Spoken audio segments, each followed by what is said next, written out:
গ্রামের সেই পুরেন স্বাদ এখন আমার হাতেই। দেখেন কেবা করে বানালাম এই বকুল পিঠে। তুইলের মতো নরম এই বকুল পিঠে জিবের আগায় দিতি না দিতি সরাত করি নাবি গেল ললির ভিতর। আসসালামু আলাইকুম বন্ধুরা।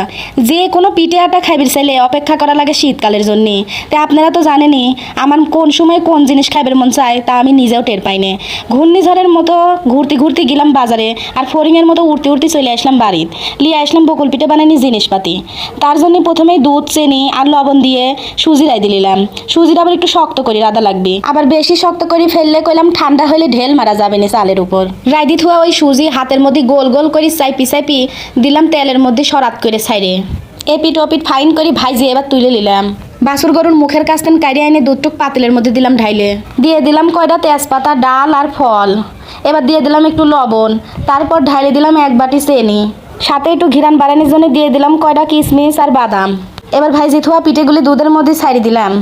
1 ঘন্টা এরম ভিজেই থুই দেওয়া লাগবে। কি ফাইন যে ঘিরান বাড়াইছে, আর দেখো সুজির গুল্লাটা একবারে ফুইলে আমার মতন হয়েছে। মনে করলাম তোমার একটু বাটির মধ্যে তুলে দেখাই, তো বাটির মধ্যে তুলাই যাচ্ছে না, পাতিলের মধ্যে সব ভেঙে ভেঙে পড়ে যাচ্ছে।